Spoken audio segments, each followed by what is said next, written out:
Good evening, everyone. Thank you very much, Umair Khan, for organizing this. This is very important that we are celebrating International Human Rights Day in Calgary. In my small discourse, I want to give very brief history about the human rights of our contemporary world, from where we came and why human rights and what is the status and who is the defender of the human rights. That is very important, and why we need to defend and who are the culprits or violators of human rights. So briefly, we'll talk that. So human rights are the basic right and freedom that belongs to everyone, simply because we exist as a human. So that's why we call it human rights. So everyone, regardless of color, creed, or any ethnic group. These basic rights are based on shared values like dignity, fairness, respect, and independence. On local and international level, these values are defined and protected by some international and some local legislations. So this small booklet is wonderful. It listed some of the highlights of our human rights, important human rights. Let's talk briefly about the history of human rights. The belief that everyone, by virtue of being human, is entitled to certain human rights is fairly new. So we can track back old history, but the concept we can see now is not that old. Although we can track its roots in earlier tradition and documents of many cultures in modern world, but event of World War II push human rights into the global stage and into the global morality. So what happened in World War II, that was the big push. The killing of Nazi Germany of over 6 million Jews, Sinti and Romanian gypsies, homosexuals, and persons with one of the compelling, these horrific crimes against humanity become one of the compelling reasons to bring the idea of human rights stronger after the World War II. The Universal Declaration of Human Rights is a milestone document in the modern history of human rights. The declaration was proclaimed by the United Nations General Assembly in Paris on 10th December 1948 as a common standard of achievement for all people and all nations. In this declaration, fundamental human rights are protected, and it has been translated into over 500 languages. The UDHR, widely recognized as having inspired and paved the way for the adoption of more than 70 human rights treaties. The declaration consists of 30 articles and individual basic rights and fundamental freedoms. All 93 countries of United Nations and 2 observers like Palestinian Authority of the United Nations have ratified at least one of the 9 binding treaties. So there are 30 different treaties, but 9 are the binding treaties, and every member have to accept at least one treaty. So with the vast majority, so declaration itself is non-binding, and it is not a part of international law, but many of its provisions are binding and have passed into international law. And it is influenced legal, political, and social development on local and international level.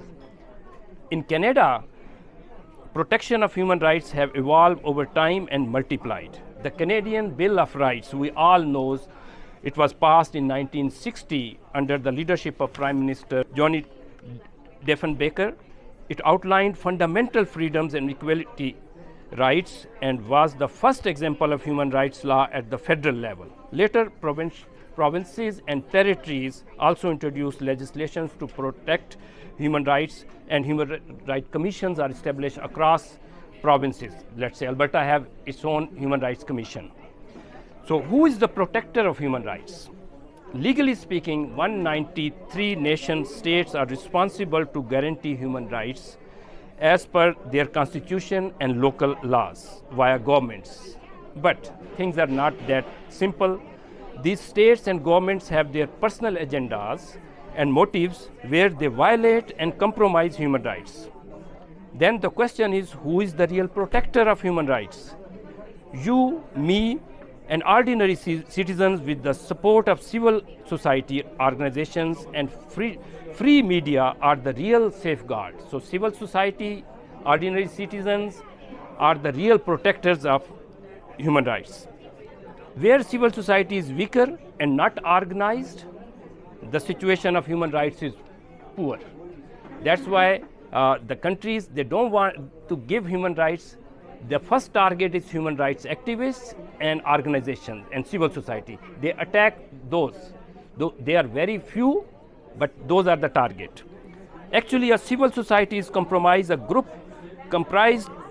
of organizations working in the interest of citizens but operating outside of the government and non-profit sector. Civil society is the third sector of society, distinct from government and businesses. So they are not for-profit civil society. They are not a part of government. That's why as a third party, they can look and protect the human rights. Civil society focus on the things like freedom of speech, and independent judiciary, human rights protection, and a voice to hold government accountable for delivering public service and defending the rule of law. So those are the basic responsibilities. Who gave them these responsibilities? By themselves. So not any legislation, your conscience. So how we can be a defender of human rights? To be a defender of human rights, we don't need any degree. We don't need any qualification. We just need clear conscience. Whoever is the victim to stand for that. So we just need clear conscience, empathy, compassion, and courage to stand for the truth. Courage to stand for the truth, that is the qualification to stand for human rights. Anybody can act to address any human rights issue or situation regardless of border and boundaries. If I'm Canadian and violation is in US, I can stand. Violation is in Pakistan, I'm Canadian. Violation in Afghanistan, violation, so I can talk. There is no boundaries because it's a human rights. It's not the country's citizens' rights. Truth and Reconciliation Commission report of Canada defines horrific impact of cultural genocides. So in this perspective, human rights defenders also stand for economic, social, and cultural rights of the people. When you attack culture, when you attack language, it means you are attacking their identity, your human rights. So now the question is, why regimes violate human rights? Why they punish human rights defenders? The main answer is personal interests. They have interests, they want to suppress, they want to occupy the resources. That's why they don't have any personal grudge. Only the reason is because they have interests to occupy the land or occupy the culture, to change the culture, to occupy the resources, and whoever will defend, they will go after them. So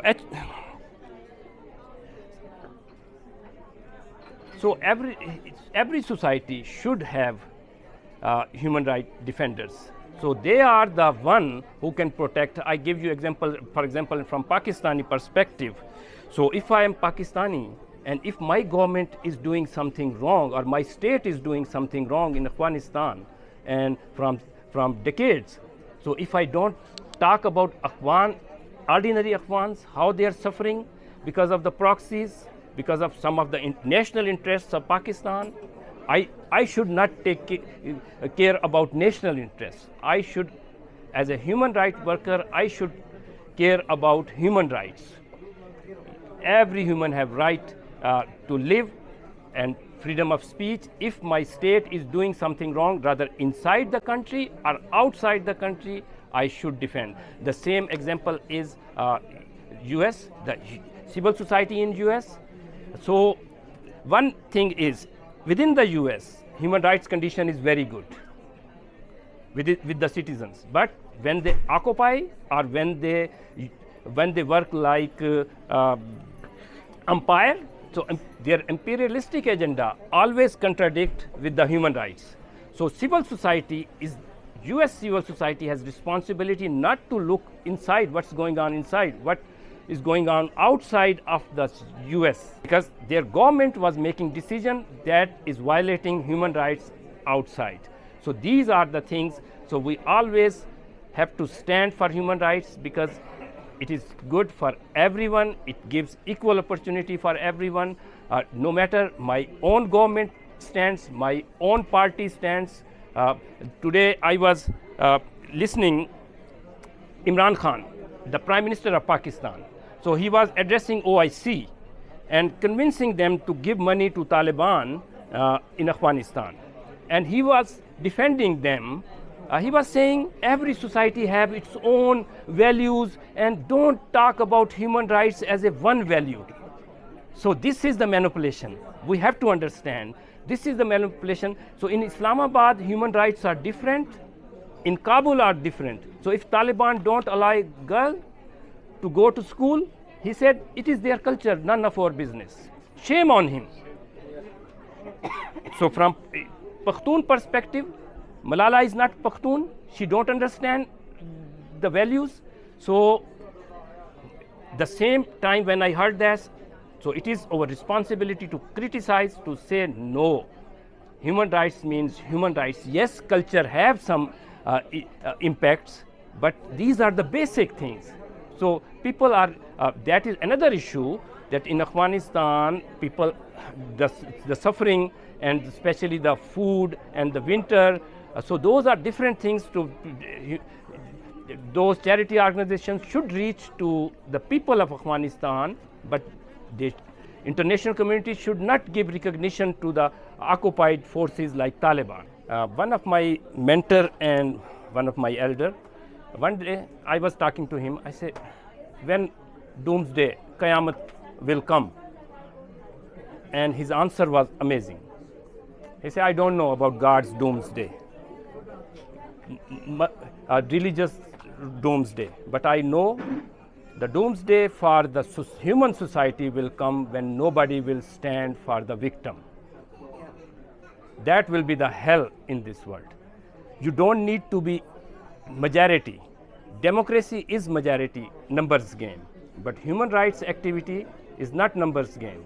If you look to the history in Europe especially, one family, from generations, they stand for one right. From generation after next generation, they suffer. But after that, everybody recognize and whole society recognize the rights. So no matter you are in minority, stand for the right, no matter it goes against you. Thank you very much.